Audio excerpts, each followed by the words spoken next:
Hey everybody, how you doing? All right, let's talk.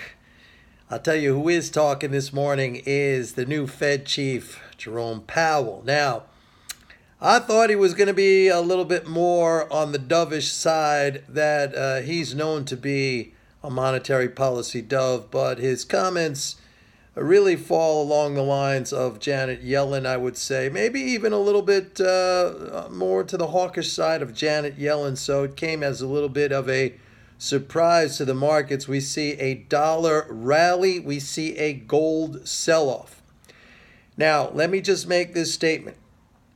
None of these things have any bearing whatsoever on the main policy-driven macroeconomic trends. As a matter of fact, I'll just tell you, like all of these data points that we get, all of these economic releases that we get every day and every week, they are really irrelevant. I mean, the people and those of you who trade by looking at these numbers, which tell us at the best, I mean, they tell us what happened a month ago. Some of these are backdated by 3 months, a full economic quarter. These are really irrelevant to be looking at. You cannot trade with any degree of understanding the big picture by looking rearward at these numbers, all right? Everything is driven by policy, all right? There's no such thing as the free market. There are people or authorities or governments at the top who have their hands on the buttons and the levers, and they are the ones who formulate policy. And out of that policy, the macro trends evolve. So you have to understand, number one, what that policy is, but more importantly, you have to understand the effect on the broad economy from that policy. Now, I've said many, many times that the policymakers, they tell you what they are going to do, okay? And also I should throw in there, in addition to monetary authorities and governments, you have large organizations, in some cases cartels, if in some cases monopolists. We could be talking about OPEC, we could be talking about the Saudis. Very important to watch them too. Now, they tell you not because they're, magnanimous and they care about you and they want you to know. They couldn't give a damn whether you understand it or not. I mean, basically, the information that they give us is derived really from ego. They want to stand up there on their soapbox and say, hey, look, this is what we are doing for you, or this is what we are doing to you, okay? In the case of some policies, such as sanctions and that sort of thing, which where the intent is to punish. In some cases, certain taxes and tariffs, etc.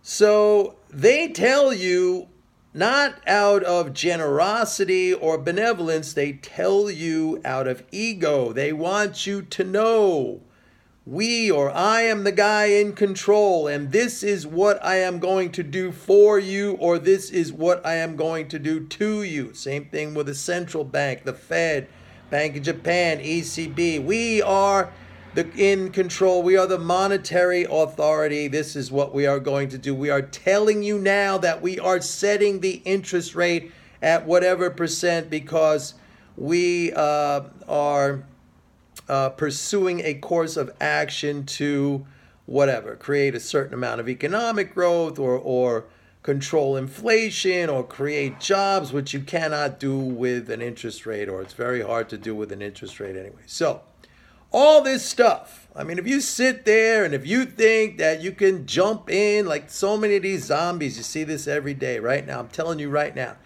this dollar rally is a sham. It is something that, the market every once in a while affords you, it hands you golden opportunities. It says, here, take this. The problem is it is always disguised as looking opposite of what you think it is. Today, that golden opportunity looks like, hey, I got to buy the dollar. There was a strong consumer confidence number, the strongest since 2000. This guy Powell, he sounds a little bit more hawkish than everybody thought. Look, the dollar's going up. I got to jump in there and buy it. Oh, higher interest rates, gold, that's bad. I mean, we have seen this behavior so many times in the past. Every single time.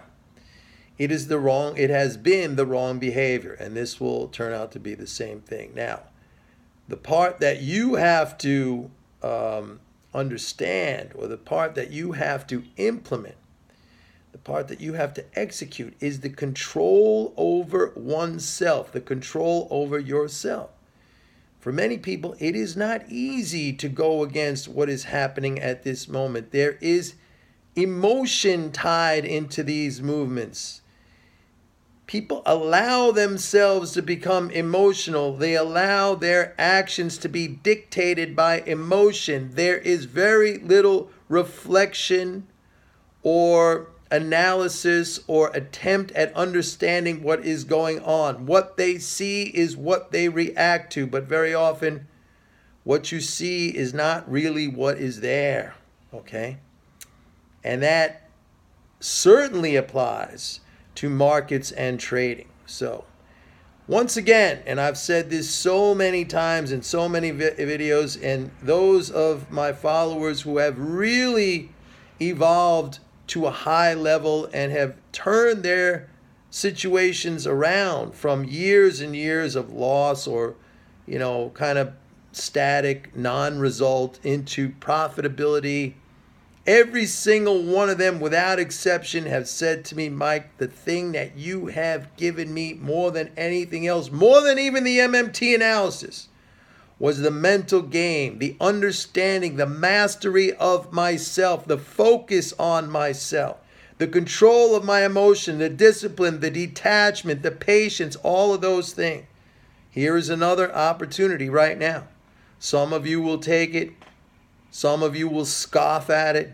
Some of you will be zombies along with the others who are reacting today.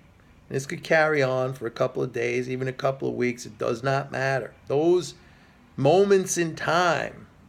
And if you can't understand that this is to use a kind of a dumb cliche, this is a marathon, not a sprint. I mean, can't think of a better really cliche or metaphor, but it's true. That's what this is. And the sooner you understand, Warren Buffett's 87 years old. He like third richest guy in the whole entire world. He built that up. He started out with a very small account, but he understands that. He understands that. There's only one thing to learn from Warren Buffett. That's his mental game. It doesn't matter what stocks he bought. He bought crazy fuddy-duddy stocks like Coca-Cola. He made that money. So come on, people. You got to wise up. You make the game hard. This is not a hard game. The market gives you opportunities all the time. It literally hands you money. The people today doing this stuff, they're writing checks to you.